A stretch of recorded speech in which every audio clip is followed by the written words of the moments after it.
भगवान श्री योगी राम सूरत कुमार की जय।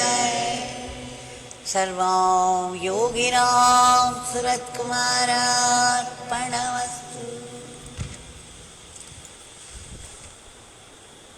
A very highly auspicious day, a holy, holy day, the day of the fire of knowledge,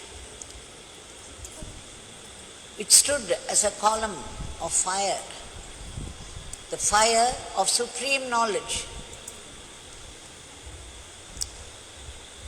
And it is here that Shiva became Ardhanarishvara.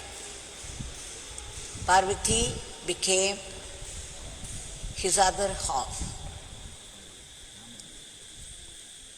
And this light, the beacon on the summit of the mountain, is a symbol of the knowledge, the supreme knowledge that has to be lighted in the heart of all of us. Now, Bhagavan, by his infinite grace, has made it possible for all of us to be able to chant his sacred name for 1 hour, and we have offered the Nama lotuses at his feet. Bhagavan Shri Yogi Ram Surat Kumar often said that you light the lamp of Nama. He called it Mani Deep, the precious Nama lamp to be lighted on the tongue of everybody, so that all that is dark inside will fly away. There will be only light, that supreme light, the light of supreme knowledge, Jnana Deepam. If you light the Nama Deepam on your tongue, there will be Jnana Deepam inside us. And our feeling that I am the body will vanish, and we would know our true identity, that we are the Paramatma Jyoti. So the Jyoti that we witnessed today at 6 o'clock on the summit of the mountain should remind you of the Atma Jyoti inside, which has to be lighted. And how would we do that? The great masters have prescribed a very simple way. It's nothing very complicated. You don't have to go into the deep forests of wild animals and sit there in deep meditation for thousands of years, as our ancestors did. All you have to do is chant the name. Bhagavan said, if you want to be happy in life, you have to make the Lord happy. And to make the Lord happy is to chant his name. So it is the Shabda Brahman. And that is remembering the name. And by remembering the name, we are living in God and serving the purpose of life. I remember in 1999, the Pradhan Mandir, Bhagavan was seated in the chair that you see now next to Bhagavan's Murti. Like every year for so many years now, Bhagavan generally came out around 5:55 or so and would be seated on the dais. And there would be hundreds of people filling up the space, right from the pandal that you see outside up to the main gate and up to Ramanashram Road. There would be people everywhere. And they would all be waiting for the darshan of Bhagavan and also the darshan of the Jyoti.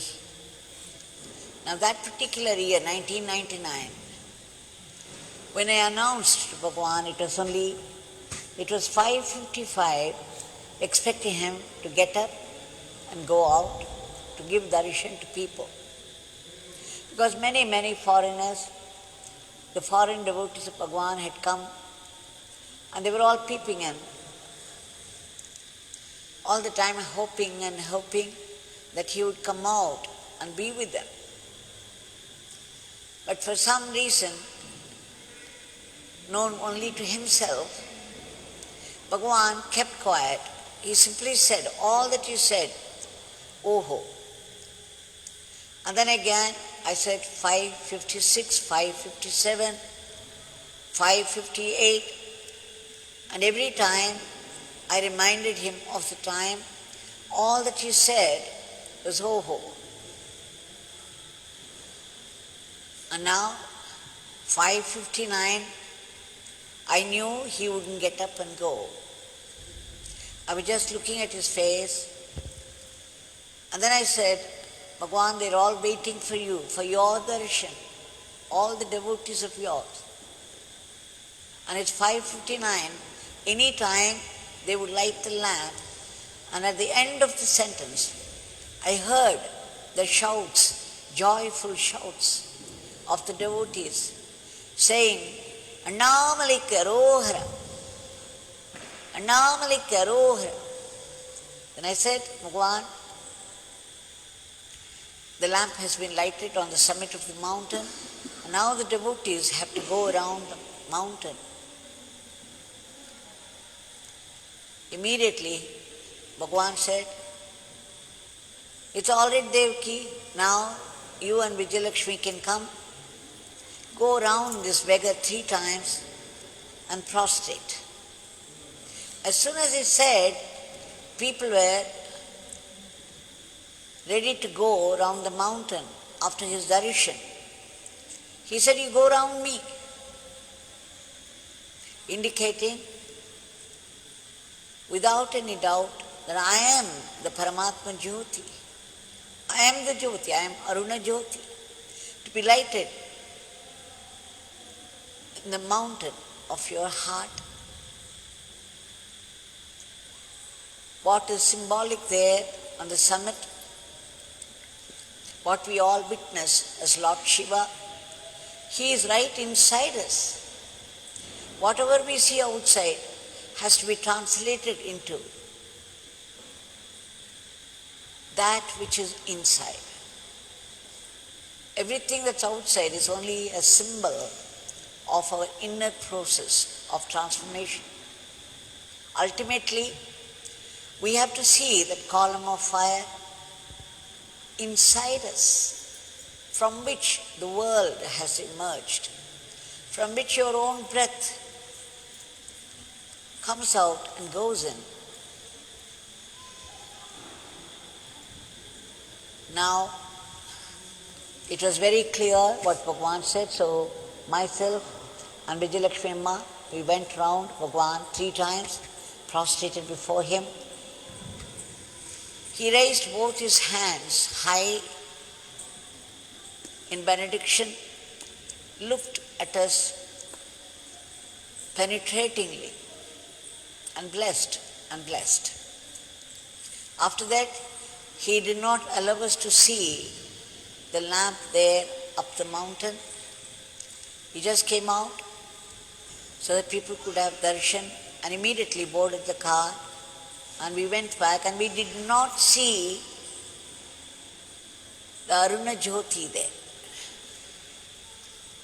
It was very clear that he had lighted in the subtle world the Aruna Jyoti inside us.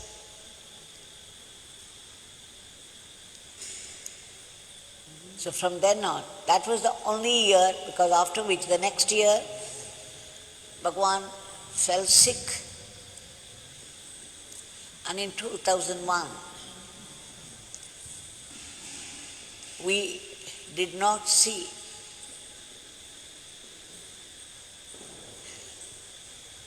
this Atma Jyoti outside.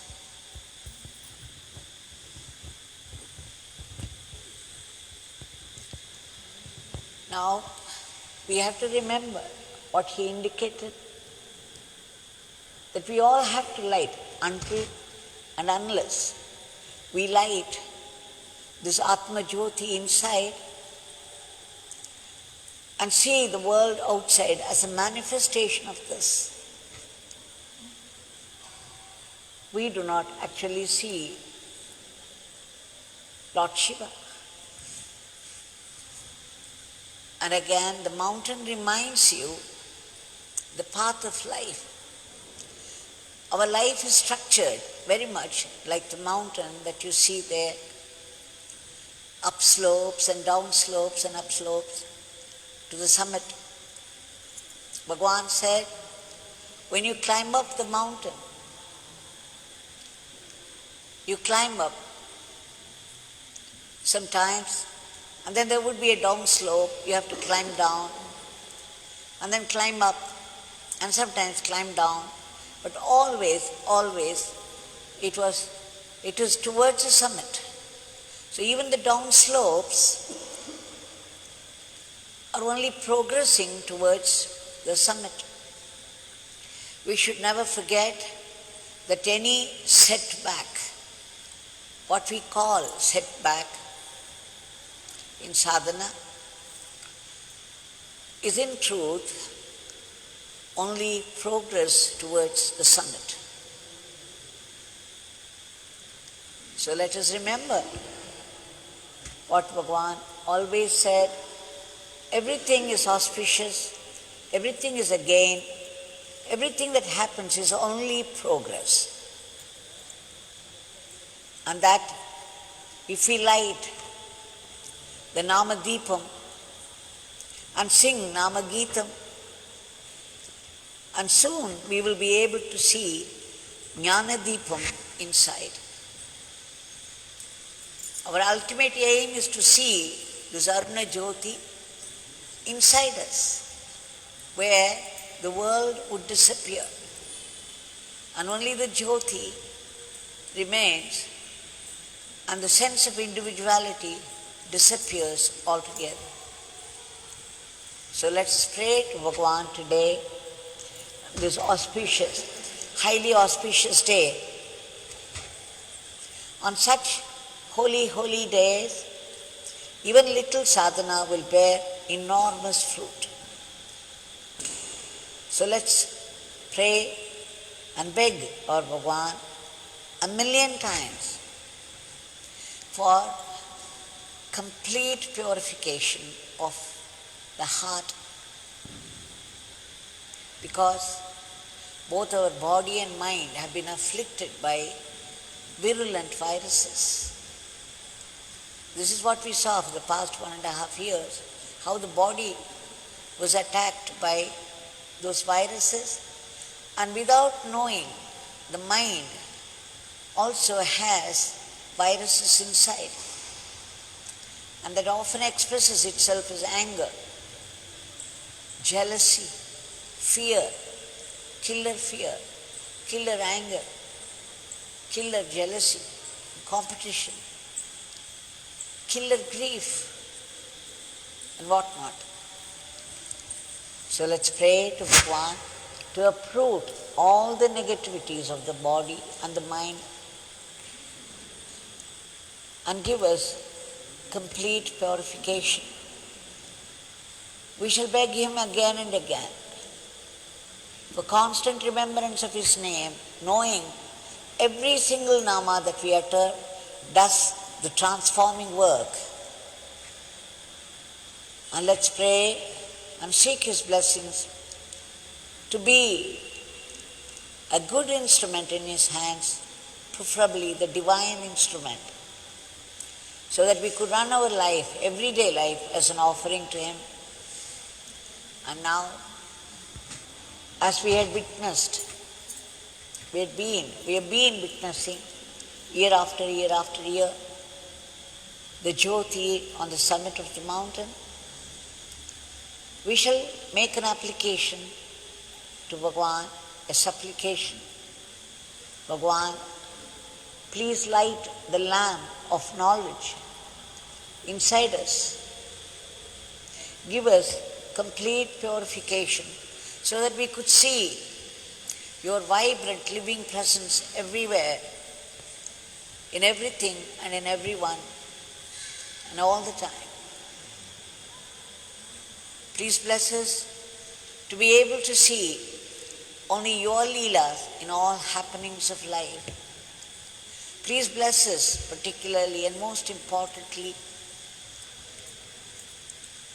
to be able to see your hidden grace even in the most devastating sufferings of life, knowing that every suffering that you have designed specially and specifically in each one's life is meant for our spiritual growth, for greater good, for closer kinship with God.